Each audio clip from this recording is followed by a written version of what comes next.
تم یہ کہہ رہے ہو کہ ایک طبقہ کہتا ہے کہ اہل بیت رسول صلی اللہ علیہ وسلم معاذ اللہ خطا کار ہیں، ایک طبقہ کہتا ہے کہ سیدنا ابو بکر صدیق رضی اللہ تعالیٰ عنہ سے لے کر چند صحابہ کے علاوہ باقی سارے ہی خطا کار تھے، اور ایک طبقہ شروع ہو گیا ہے کہ جو کہے معاذ اللہ اہل بیت خطا کار تھے، ہم ان دونوں طبقوں سے بری ہیں۔ کس نے کہا؟ خطا کار اور خطا میں تو بڑا فرق ہے۔ خطا اجتہادی تو ثواب ہے، اجر ہے، اور خطا کار تو وہ ہوتا ہے جس کو خطا کی عادت پڑی ہوئی ہو۔ یہ کہاں سے تم نے لفظ گھڑے؟ تو کس شخص نے کہا پاکستان کے اندر؟ کس کا عقیدہ ہے؟ وہ طبقہ کون سا ہے؟ طبقہ بتاؤ، پھر اس کا عقیدہ بتاؤ۔ اہل سنت و جماعت ہماری تشریحات وہ خواہ مجدد دین و ملت اعلی حضرت امام احمد رضا خان فاضل بریلوی نے کی ہوں، یا وہ حضرت مجدد الفسانی شیخ احمد سرہندی فاروقی نے کی ہوں، یا وہ حضرت داتا گنج بخش حجویری نے کی ہوں، یا وہ حضرت خواجہ غریب نواز نے کی ہوں، یا وہ حضرت شیخ عبد القادر جیلانی غوث اعظم رحمہ اللہ تعالی، ان سب کے مراکز پر اللہ کروڑوں رحمتیں نازل فرمائے، انہوں نے کی ہوں، امام اعظم ابو حنیفہ نے کی ہوں، امام بخاری نے کی ہوں، 14 صدیوں میں، اور آج تک ہمارا تو ایسا کوئی ایک قول بھی نہیں، تم ایک پورا فرقہ بتا رہے ہو اور ان کا عقیدہ بتا رہے ہو، اور تمہیں یہ بھی خبر نہیں کہ عقیدے میں اور عام قول میں فرق کیا ہوتا ہے، اور قول بھی نہیں، یہاں تو ایک فرد بھی نہیں چاہے جائے کہ تم طبقہ کہو۔ ہاں دوسری طرف شاید آپ نے کہا ہو تو اپنے مسلک والوں سے پوچھ لیجئے، تو ان لوگوں کے لحاظ سے اگر تم کہہ رہے ہو تو پھر بھی وضاحت میں کہہ دو کہ آپ کن لوگوں کی طرف متوجہ ہیں اور کون سے لوگ ہیں، کون سا طبقہ ہے اس ملک کے اندر کہ جو اہل بیت اطہار علیہم الرضوان کو معاذ اللہ خطا کار سمجھتا ہے۔ چونکہ آپ کا نجد کے علماء سے بھی بڑا تعلق ہے اور بار بار آپ اس کا اظہار بھی کرتے ہیں، اور بہت سے لوگ جو ان سے پہلے فنڈ لینے کے لحاظ سے منسلک تھے، آپ کئی لوگوں سے سبقت بھی اس سلسلہ میں لے چکے ہیں، تو میں یہ تمہیں اس حدیث کا مطلب علماء نجد کی طرف سے دکھاتا ہوں تاکہ تمہیں ڈھونڈنا نہ پڑے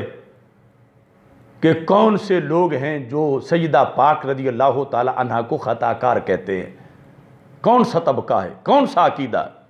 یہ آنکھیں کھول کے دیکھو، یہ صحیح بخاری کی شرح محمد بن صالح عثیمین، جس کو علماء نجد اپنا مجدد قرار دیتے ہیں، اس شخص نے 7ویں جلد کے اندر اس حدیث پر بحث کرتے ہوئے یہ لکھا ہے۔ اب میں صرف نقل کر رہا ہوں، سامعین آپ سکرین پہ عبارت دیکھ سکتے ہیں۔ حدیث شریف صحیح بخاری شریف کی حدیث نمبر 4240 اور 4241، اس کی شرح کے اندر فَأَبَا ابو بکر رضی اللہ تعالی عنہ ان یدفع الى فاطمہ شیئا فوجدت فاطمہ رضی اللہ تعالی عنہا علی ابی بکر فی ذالکا۔ یہ جو حدیث کے الفاظ ہیں، اس پر محمد بن صالح عثیمین نے جو شرح کی، میرے نزدیک اس کے اندر 4 جسارتیں ہیں، اور سیدہ طیبہ طاہرہ فاطمہ رضی اللہ تعالی عنہا و سلام اللہ علیہا، ان کے لحاظ سے جسارتیں ہیں، بے باکیاں ہیں، گستاخیاں ہیں بعض واضح۔ تو پھر آپ نے علماء نجد اور سعودی عرب کی حکومت سے یہ مطالبہ کیوں نہیں کیا کہ تمہارے دیس کے اندر اہل بیت اطہار رضی اللہ تعالیٰ عنہم کی توہینیں کی جا رہی ہیں؟ یہ بات لکھ کر کسی بیان میں، یہ ایک کتاب نہیں، سینکڑوں میں وہاں سے دکھا سکتا ہوں، اور اس سے بڑی بڑی جسارتیں دکھا سکتا ہوں، اور آپ ان کے اس وقت رازدان بھی بنے ہوئے ہیں اور ان کی پورے ایجنٹ ہیں اس وقت پاکستان کے اندر، تو ان لوگوں پر بھی کوئی شرعی حکم لگائیں۔ اس عبارت کے اندر لکھا ہے، حدیث لکھ کے کہ حضرت فاطمہ رضی اللہ تعالی عنہا، فواجدت فاطمہ، تو دوسرے میں ہے غاضبت، یہ لکھتا ہے نسأل اللہ ان یعفو عنہا، ہم اللہ سے سوال کرتے ہیں کہ اللہ سیدہ طیبہ فاطمہ رضی اللہ تعالی عنہا کو معاف کر دے، ان یعفو عنہا، تو مجھے یہ بتائیں معاف کس چیز کو کیا جاتا ہے؟ یہ دعا ادھر تو ہم نے تو جو صورتحال بتائی تھی جواب میں، اور کہا کہ جب رسول پاک صلی اللہ علیہ وسلم کا فرمان سنا تو سر تسلیم خم کر لیا، وہ خطا اجتہادی بھی فوراً زائل ہو گئی۔ اور ادھر محمد بن صالح عثیمین کے نزدیک تو اب بھی باقی ہے جو وہ مان رہا ہے، اور کہتا اللہ سے سوال کرتے ہیں کہ اللہ اسے معاف کرے، اور یہ جو معافی ہوتی ہے جس خطا کی، یہ دوسری ہوتی ہے، اور پھر اس کو ابھی تک یہ باقی بھی مان رہا ہے۔ دوسرے نمبر پہ یہ کہتا وَإِلَّا فَأَبُو بَكْرٍ رضی اللہ تعالی عنہ مَسْتَنَدَ إِلَىٰ رَأْيٍ، ورنہ حضرت ابو بکر صدیق رضی اللہ تعالی عنہ نے تو فیصلے میں کسی رائے کا سہارا نہیں لیا، وَإِنَّ مَسْتَنَدَ إِلَىٰ نَصٍ، اور انہوں نے نص سے فیصلہ کیا، نص سے، اپنی رائے سے فیصلہ نہیں کیا۔ اب وَكَانَ عَلَيْهَا رضی اللہ تعالی عنہا ان تقبل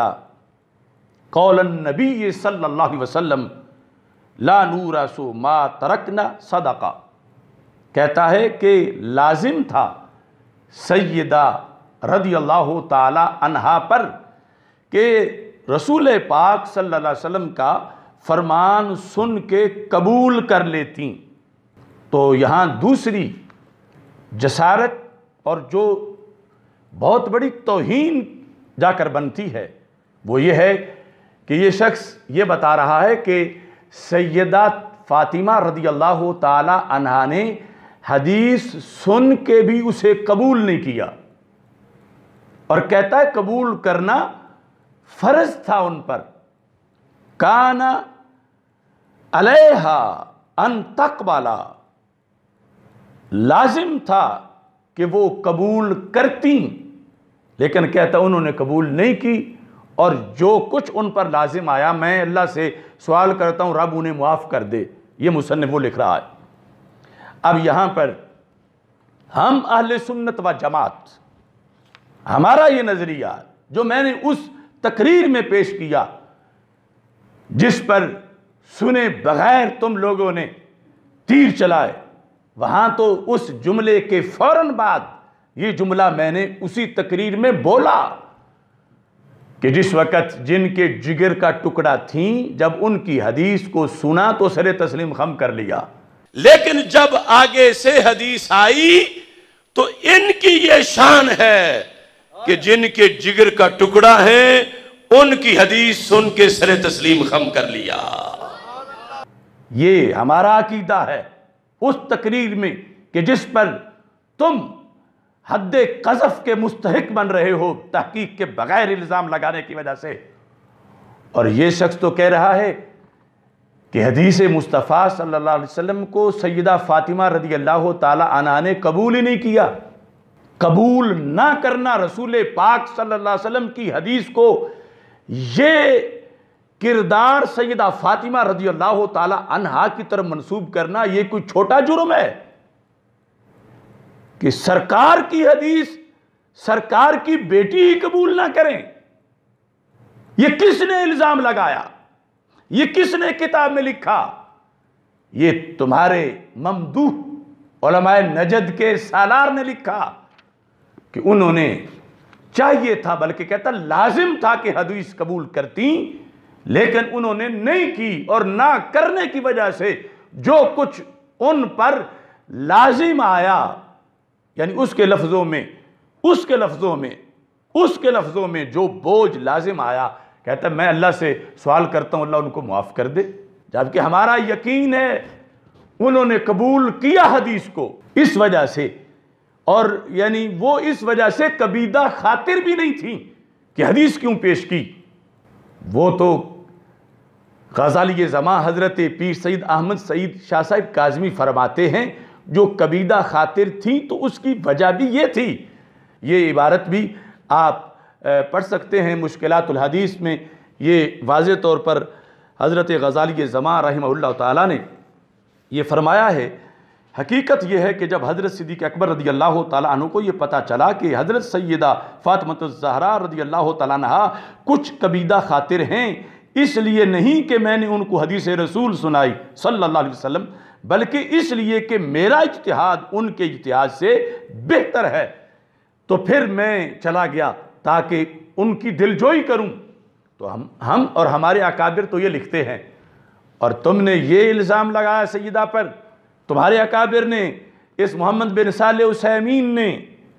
کہ سیدہ طیبہ طاہرہ رضی اللہ تعالی عنہا نے تو حدیث ہی قبول نہیں کی، اور فرض تھا کہ قبول کرتی، اور آپ کو پتہ نہیں کہ قرآن کیا کہتا ہے اس معاملہ میں کہ جب کوئی حدیث سنے اور قبول نہ کرے،